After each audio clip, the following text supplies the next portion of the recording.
guys can remember a couple videos ago, the last group of cows that we brought up to the hills, we brought to our Cheyenne crossing grazing permit.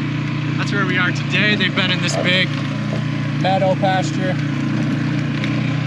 for about a week, but today we're gonna move them out.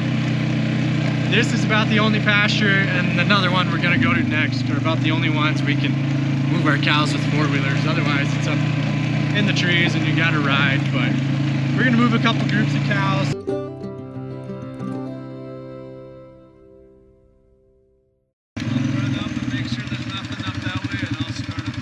Okay, sounds good. So it looks like the majority of them are up this draw. My dad's going up. No more cows on this end, so I'm gonna go help my dad. The next pasture they're going to is literally, there's a fence in this other, just inside this tree line. The next pasture is just over there, so we just gotta bring them down to a gate, kick them in there, and they're good to go. Come on, girls, let's go.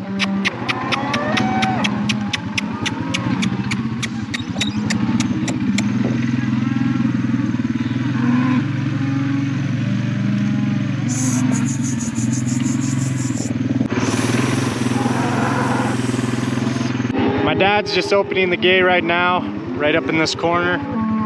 So we'll kind of swoop them around up into there. And then we'll leave them. They'll be where they should be. They can stay in there for a couple weeks. Go on up there, let's go. Hey, come on, calves. Go on, through the gate. Come on. Go on, calves.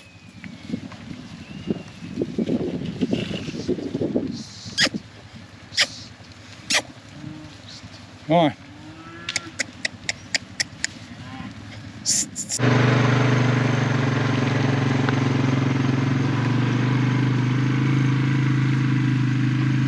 Throw some salt out. We came down to our other permit, which we call Buscella. We're gonna move this group of cows quick too. They're all just right down in here, but we're just pushing them through a gate right up through the aspens. It's not very far up there, and they're right here, so it'll be pretty quick and easy work. Come on, honey.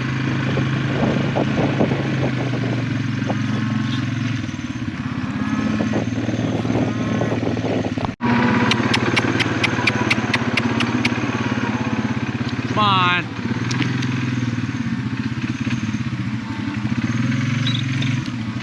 Come on, little one.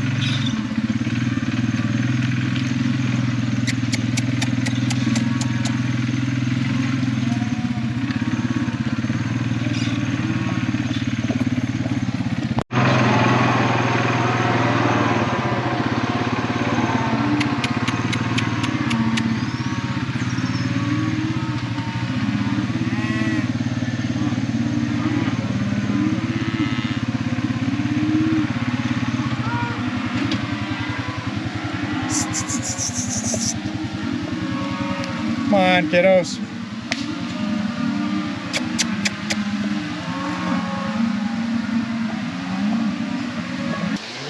Through the gate.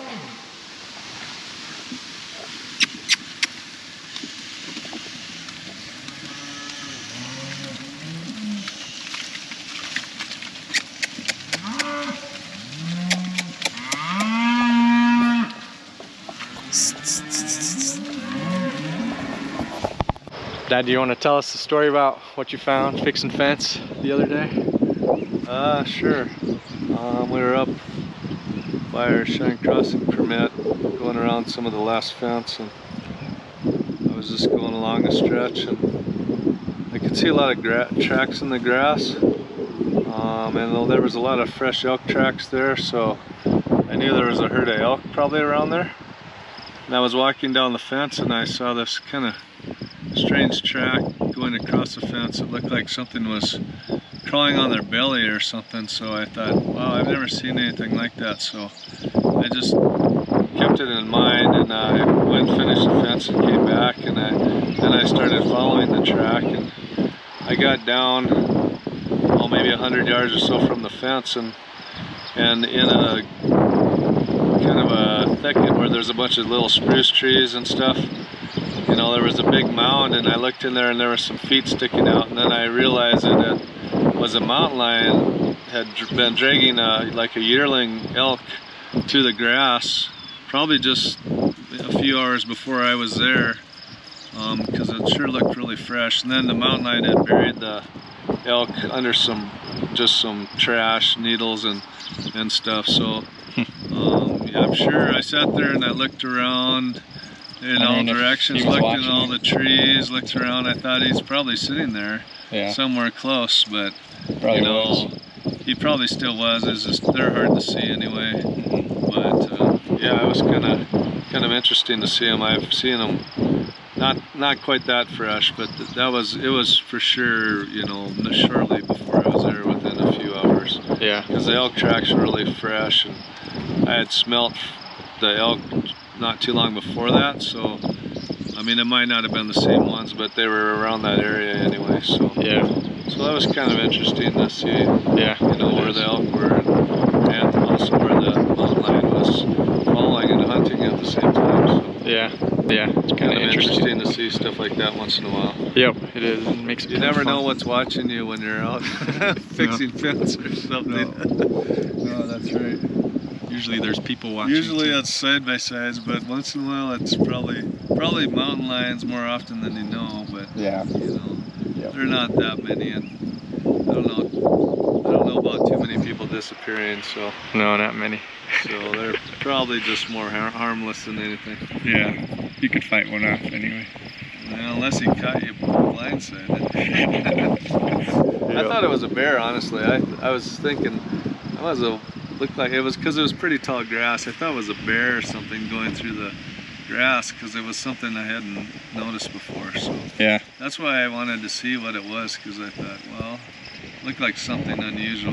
But then I realized it must have been a smaller lion and not a huge elk, you know, just like a yearling. Mm-hmm. So he must not have been, he was just dragging it. And a lot of times they can actually just pick them totally off the ground and carry Oh, it yeah. in their mouth. But it was probably a smaller lion and just didn't have the strength to pick it up and haul it. Or maybe it was a female or something. Cause, Yeah.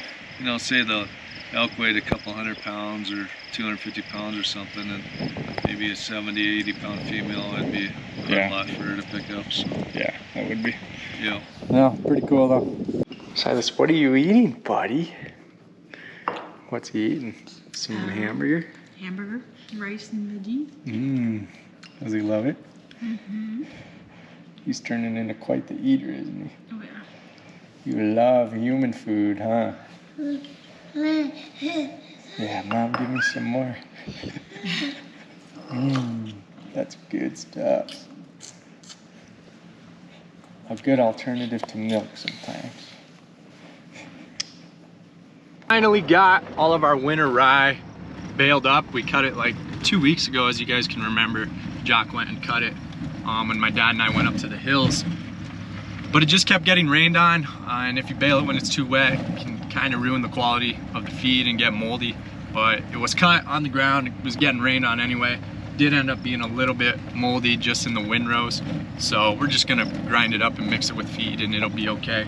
But yeah, we finally got that done yesterday, got that baled up, but we still have probably a couple 100 acres of alfalfa on the ground already that we need to bale up. We're kind of getting behind just due to the rain that we've been getting. We were gonna do some haying today, but we got another inch of rain last night, so that's okay. We're thankful for the rain, but we are getting a little bit behind. As you can see, the rye is already growing back, so we'll turn some cows out in there in the fall and they'll just graze that rye right up. But turned out pretty good. We got quite a few bales off of it. A few of you were curious as to how we turn those old tires into water tanks.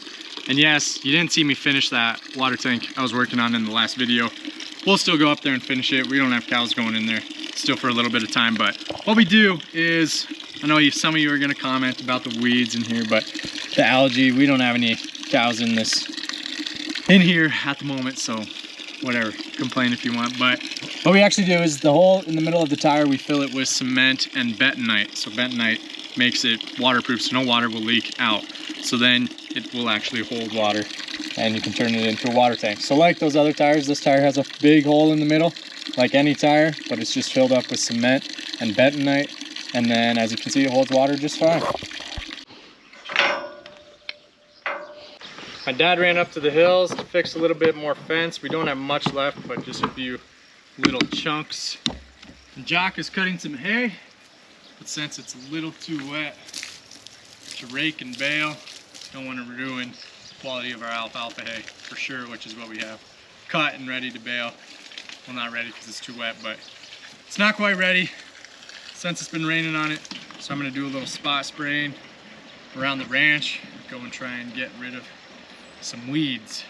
My mom is trying to raise a bunch of little minis for all her little grandkids, for Silas and, you know, Millie, Josie, all of them, Paisley, Easton, Rhett, Piper, everybody. So she's breeding her two little minis. She's got Sugar and Marshmallow.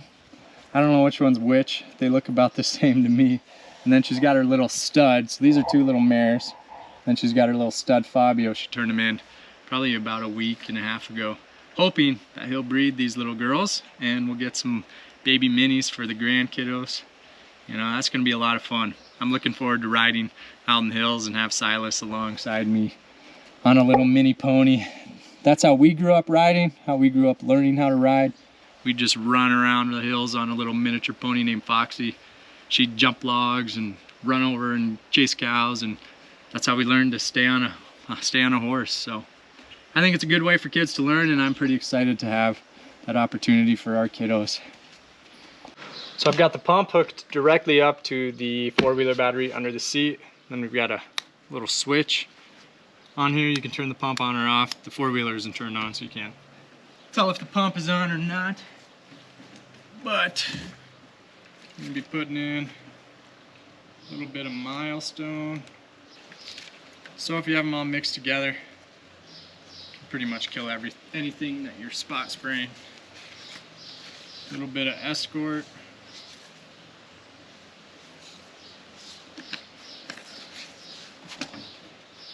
And some 2,4-D.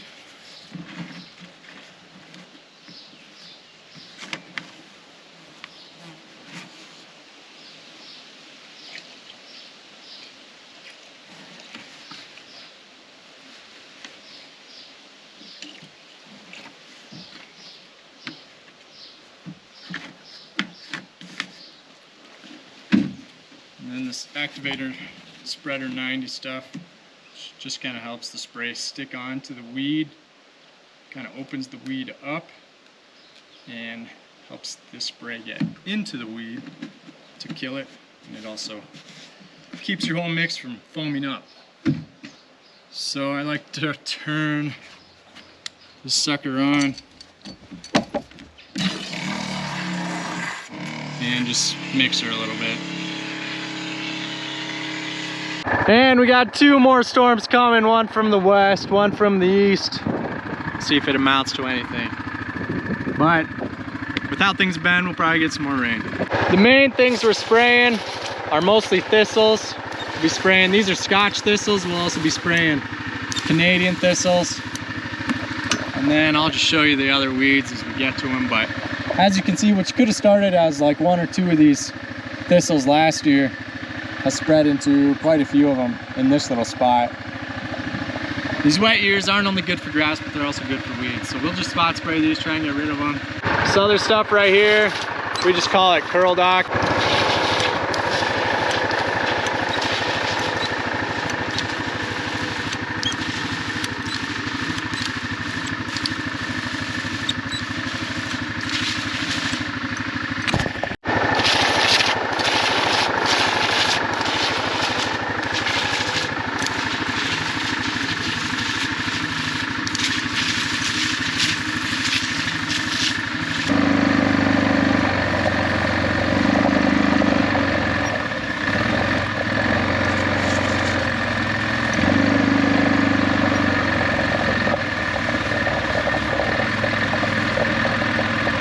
I don't know if I've ever seen the Scotch thistle this bad.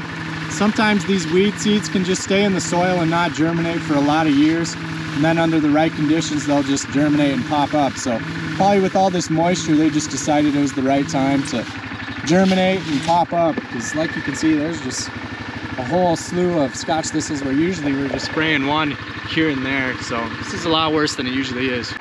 Here's another weed we'll spray. It's actually called hound's tongue. You guys might recognize it as those little cockleburrs. These are still pretty green, but these get in your laces and in your socks, in the cow's tails, all over their hides. So try and spray that. This is a more mature one. The younger ones just have big, broad leaves.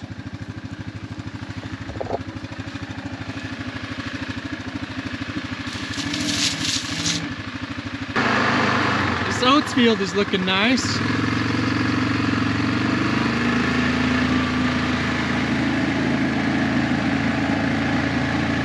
Well, it hasn't rained yet, but it's looking like it's going to, which is just fine. But yeah, thank you guys for coming along today. Really appreciate it. Hope you're all doing well. We'll see you in the next one.